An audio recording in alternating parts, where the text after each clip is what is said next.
Assalamualaikum warahmatullahi wabarakatuh. Di sini saya Dewi Ayuningrum akan menjelaskan materi mengenai standar akuntansi di Indonesia dan standar akuntansi internasional.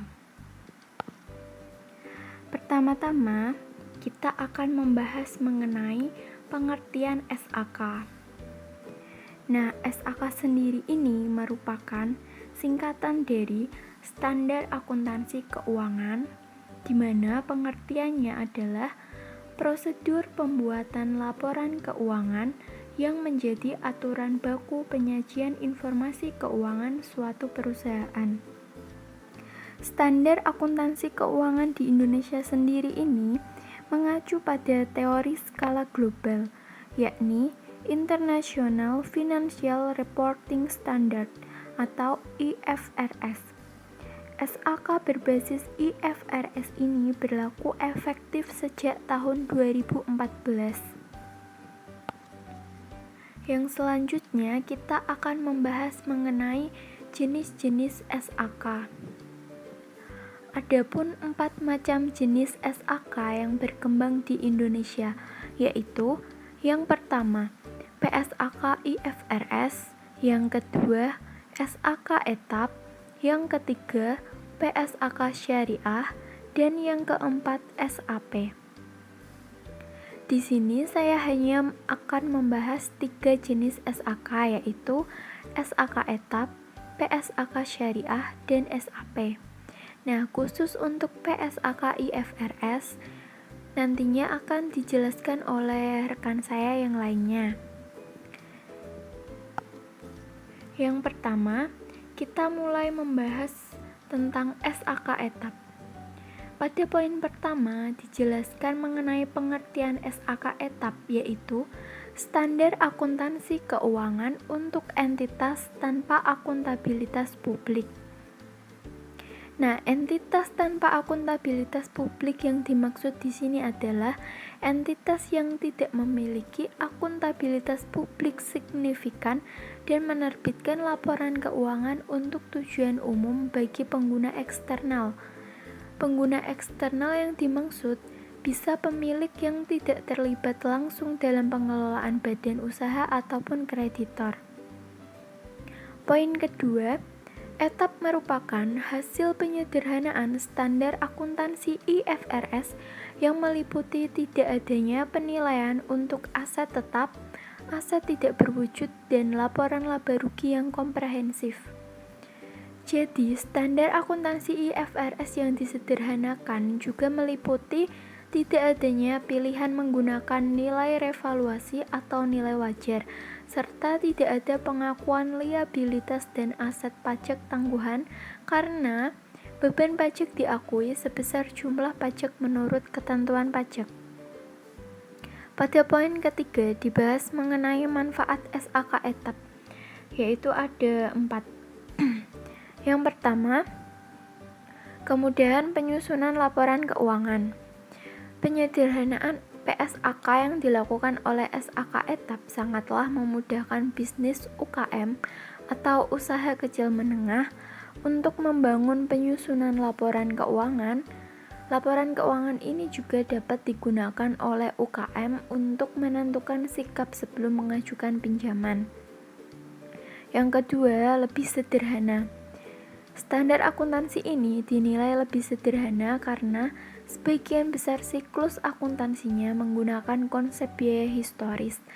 Bentuk pengaturannya juga lebih sederhana dalam hal perlakuan akuntansi dan relatif tidak berubah selama beberapa tahun. Yang ketiga, laporan akuntansi dapat diaudit. Jadi, laporan akuntansi akan dapat diaudit dan akan mendapatkan opini audit, sehingga laporan keuangan dapat digunakan untuk menjaring dana investasi agar usahanya lebih berkembang. Yang keempat, lebih mudah. Implementasi SAK etap lebih mudah dibandingkan PSAK IFRS karena lebih sederhana dan tetap dapat memberikan informasi yang dapat diandalkan dalam penyajian laporan keuangan. Yang kedua yaitu PSAK syariah. Poin pertama dijelaskan pengertian PSAK syariah adalah standar akuntansi yang berpatok pada prinsip hukum agama atau syariat Islam. PSAK syariah ini dapat digunakan oleh entitas yang melakukan transaksi syariah, baik itu lembaga syariah maupun lembaga non-syariah. Poin kedua, standar akuntansi ini dikembangkan mengikuti model SAK umum namun berbasis syariah dengan mengacu pada Fatwa Majelis Ulama Indonesia atau MUI. Jadi PSAK syariah ini mengatur mulai dari kerangka konseptual penyusunan dan pengungkapan laporan, penyajian laporan keuangan secara syariah, serta standar khusus transaksi seperti muharabah, musyarakah, mudharabah, salam dan istisna. Poin ketiga, alasan perlunya standar akuntansi syariah adalah karena ekonomi syariah sendiri ini memiliki beberapa perbedaan dengan konsep ekonomi konvensional. Nah, contohnya itu dalam konsep konvensional, modal atau aktiva terbagi menjadi dua, aktiva tetap dan aktiva lancar. Sedangkan pada ekonomi syariah, modal pokok dibagi menjadi harta utang dan harta barang yang nantinya akan dikategorikan lagi menjadi barang milik atau barang dagang. Pada konsep konvensional, laba dihitung secara keseluruhan yang artinya perhitungan mencakup laba transaksi dan investasi, yang mungkin beberapa jenis investasi tersebut dalam ekonomi syariah tidak diperbolehkan. Yang ketiga, kita akan membahas mengenai SAP. SAP sendiri ini merupakan singkatan dari Standar Akuntansi Pemerintah. Nah, pada poin pertama dijelaskan mengenai pengertian SAP, yaitu standar akuntansi yang diterapkan untuk entitas pemerintah dalam menyusun laporan keuangan pemerintah pusat atau LKPP dan laporan keuangan pemerintah daerah atau LKPD.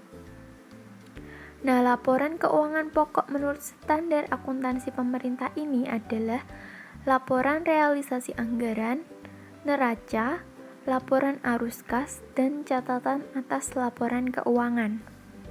Poin kedua dijelaskan mengenai basis penerapan SAP, yaitu ada dua jenis. Yang pertama, SAP berbasis kas. Nah, SAP berbasis kas ini digunakan untuk pengakuan pendapatan, belanja, dan pembiayaan dalam laporan realisasi anggaran. Basis kas untuk laporan realisasi anggaran berarti pendapatan diakui pada saat kas diterima di rekening kas umum negara atau daerah oleh entitas pelaporan dan belanja diakui pada saat kas dikeluarkan dari rekening kas umum negara atau daerah oleh entitas pelaporan. Yang kedua, SAP berbasis accrual. Jadi SAP berbasis accrual ini biasanya digunakan untuk pengakuan aset, kewajiban, dan ekuitas dalam neraca. Basis accrual untuk neraca berarti aset, kewajiban, dan ekuitas dana diakui dan dicatat pada saat terjadinya transaksi tanpa memperhatikan kas diterima atau dibayar. Sekian presentasi dari saya, kurang lebihnya mohon maaf. Wassalamualaikum warahmatullahi wabarakatuh.